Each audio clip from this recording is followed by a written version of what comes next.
Very good morning, students. Today's, as a part of first year Inter Economics, we are going to see what is demand function. Previously, we discussed what is demand, what is law of demand, and what are the exceptions to the law of demand. So, first,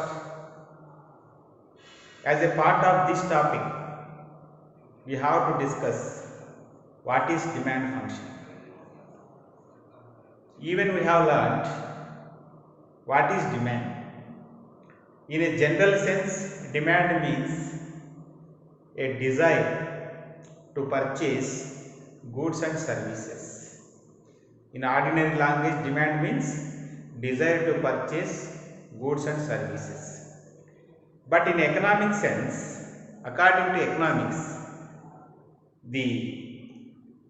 in order to create demand for a commodity, we require two important things. The desire of a consumer must be backed by the purchasing power or ability to buy. It's very important. What are those? The first important one is the desire to purchase of a commodity must be backed by the ability to buy or purchasing power of a commodity. That's very important. Understood? So, what is demand? After learning what is demand, we have to learn what is demand function. See, demand function actually, the demand for a commodity, it explains the relationship between the demand for a commodity and the factors which determine the demand for that commodity. What demand function explains? Demand function explains the functional relationship between the demand of a commodity and the factors which determine the demand for that commodity. For example, see, the demand for this marker is actually influenced by so many factors. Those factors and the demand for this marker is explained by demand function. Understood? So, what demand function explains? Demand function explains the functional relationship between the demand of a commodity and the factors which determine the demand of that particular commodity. So, how can we write it? We can write it in a equation form that dx is a function of, how do we read it? Dx is a function of px p1 dash dash pn yt. How do we read it? Demand, that is dx, is a function of px p1 dash dash pn yt. So what is dx here? Demand for a commodity x. What is px? The price of good x. And also what is p1 dash dash pn? The prices of substitutes and complementary goods. What is p1 dash dash pn? The prices of substitutes and complementary goods. Y means income of the consumer. T means tastes and preferences of the consumer. F means the fundamental relationship between that determines the quantity demand. Understood?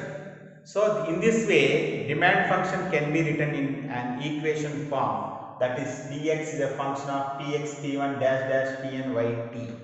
That means the demand for commodity x actually depends on these factors. The demand for commodity x.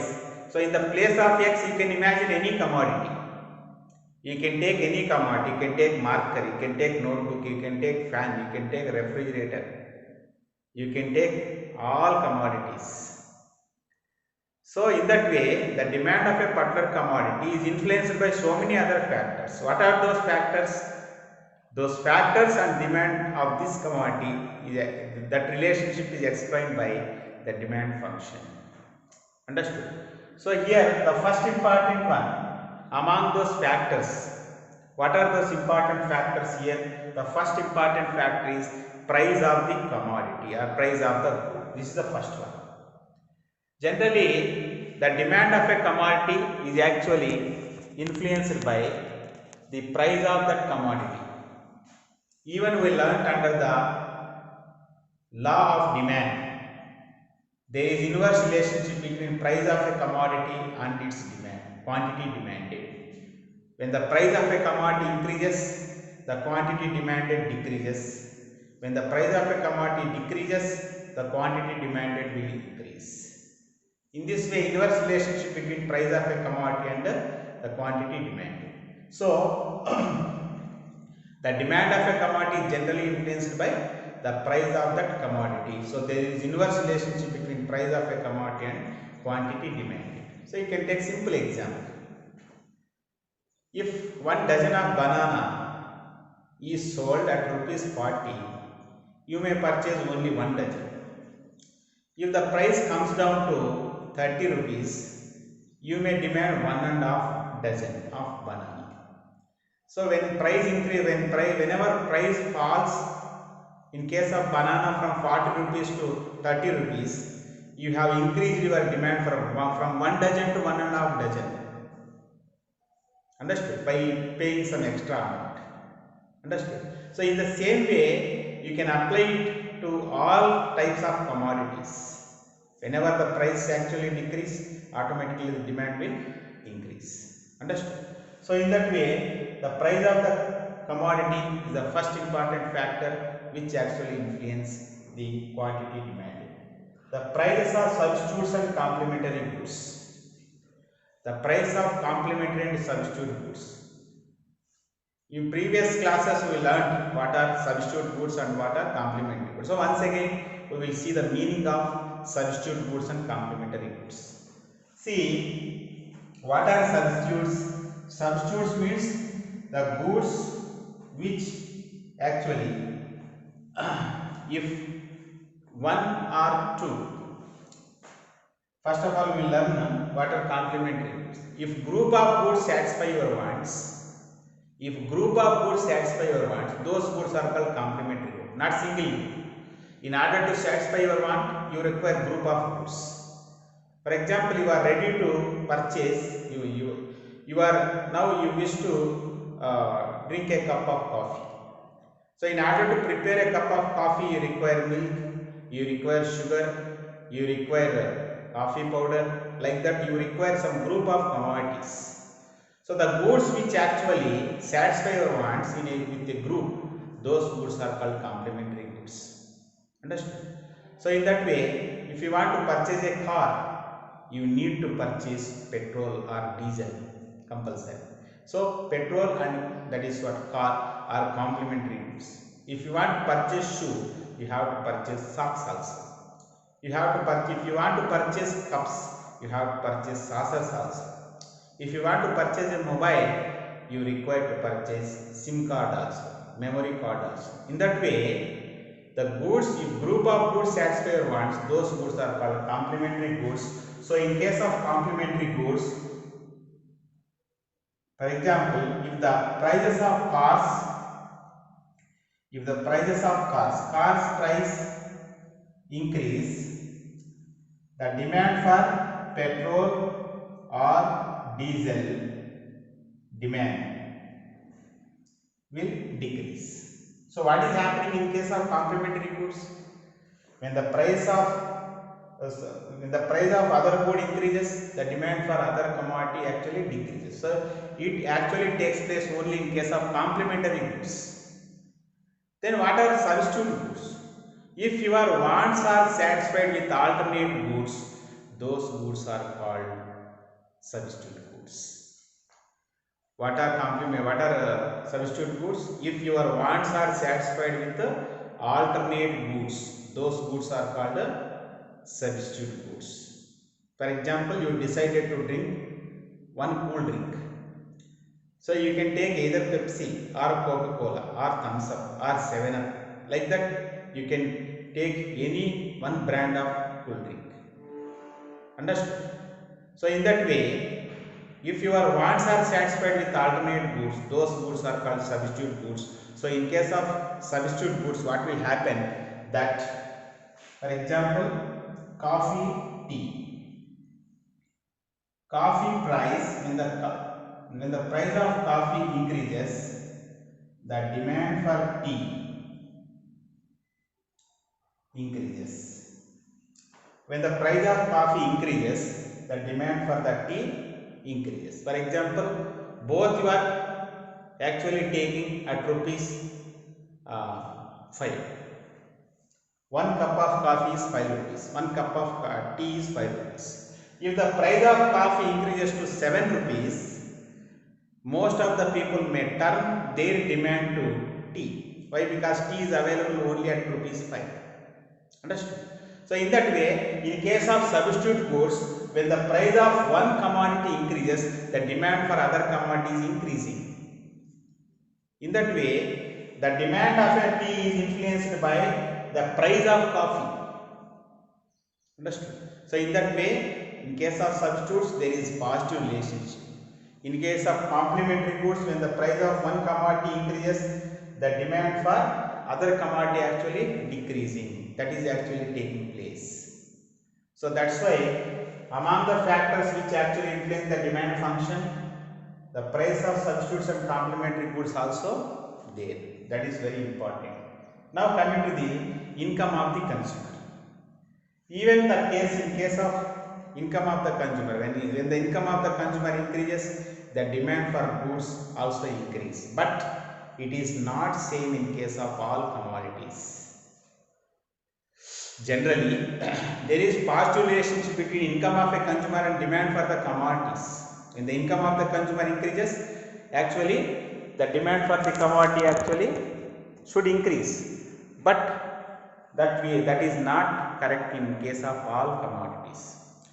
So how we have taken in case of complementary and substitutes in other side heading, here you have to observe superior goods and inferior goods.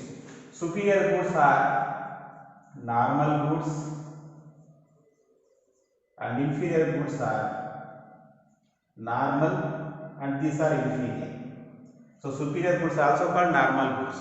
So what are superior goods? In case of superior goods, if the consumer income increases, the demand also increases. For example, take rice is of two types: 10 rupees kilo rice, 40 rupees kilo rice. So 40 rupees kilo rice is superior good. 40 rupees kilo rice is superior. 10 rupees kilo rice is inferior. So if the income of the consumer increases, the demand for superior goods actually will increase.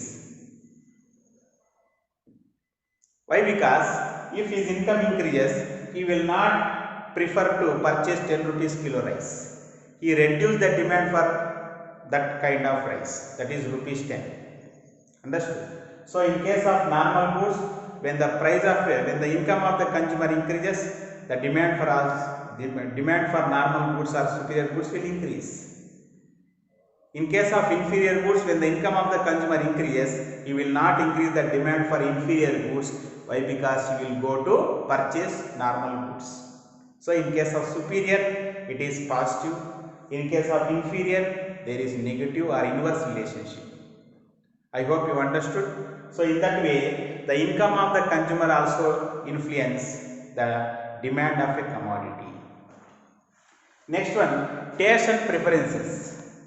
So how taste and preferences also influence the demand of a commodity? See here, taste and preferences. See, some consumers may prefer the branded items, branded goods. Some people prefer only unbranded goods. In some situations, he may change his taste, he may change his preference. In order to purchase the branded goods, he may change his preference to other kind of goods. So, if there is any change in case of his taste or in case of preferences, automatically the demand for such commodities increase. Understood? So, even in a village, in a town, you may find different kinds of colonies or regions. In some regions, there is more demand for branded goods. In some regions, there is less demand for branded goods, or there is more demand for unbranded goods. Why? Because in that area, the people may prefer to purchase such kind of goods only. So, there is demand for branded goods in some regions, there is demand for unbranded goods in some regions. Even sometimes if the preference, if the taste of the consumer changes, automatically the demand for that good increases. That is another one. Next, population. So generally population is one of the important factors which determine demand. Automatically, when there is more population, there is more demand for commodities. When there is less population, there is less demand for the commodities. Just take a simple example. In a village, we require a small market.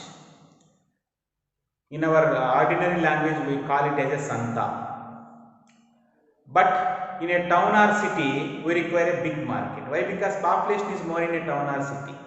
In a village, population is less. There is more demand for clothes, there is more demand for vegetables, there is more demand for all consumable, particularly items, consumer goods.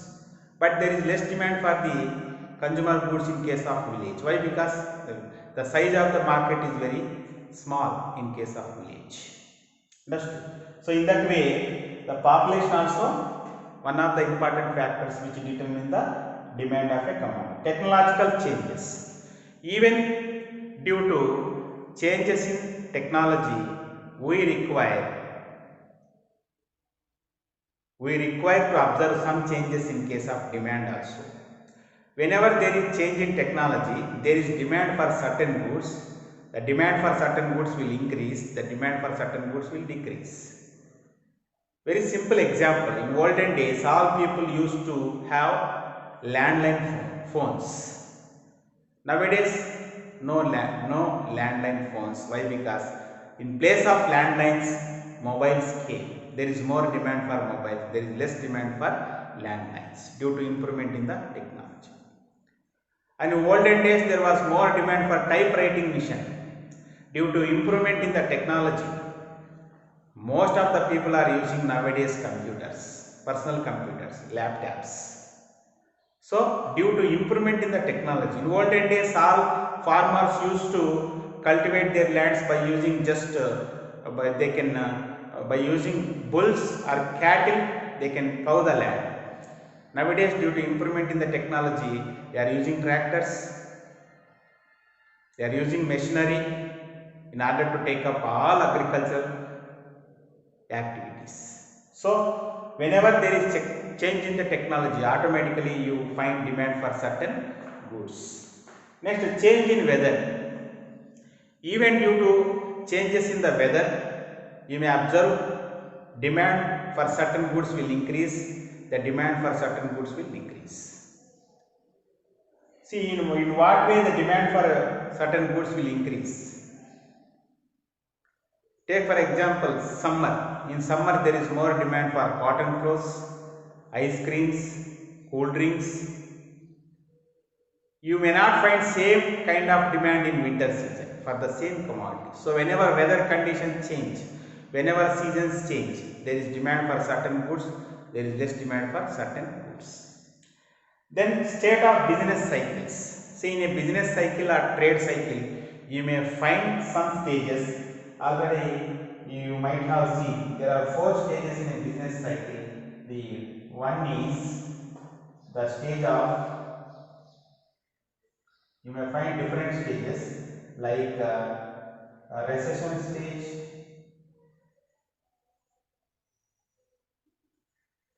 depression stage, stage of recovery,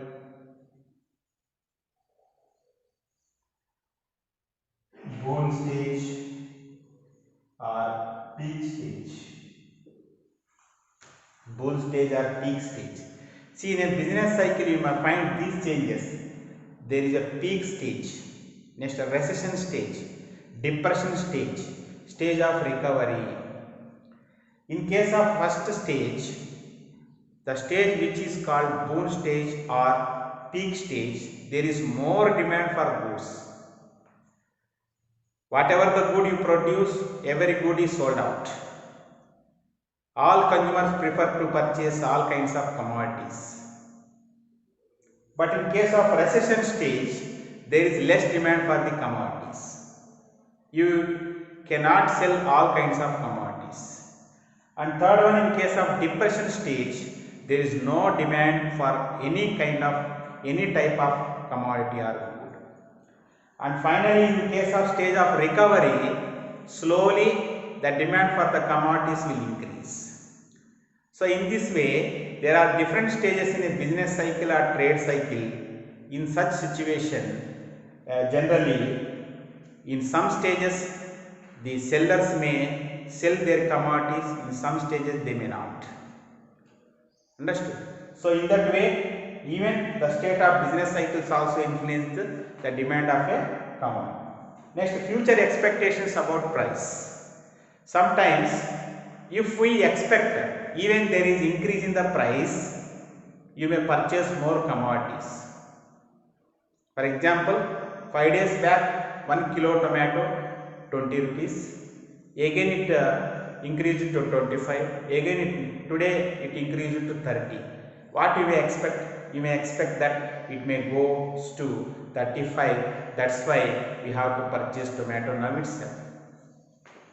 And 5 days back 1 kilo of tomato is 20, again it fell down to 15, and today it is available only at rupees 8, and you may expect that the price of tomato still may fall to 5 rupees, so you may postpone your purchase. In that way, the expectations about future price also one of the important factors which determine the demand of a commodity. And final one, other factors. And other factors, you can see number of factors, like some of they have given. The first important one, income and wealth distribution. Income and wealth distribution. And some other are like government policies.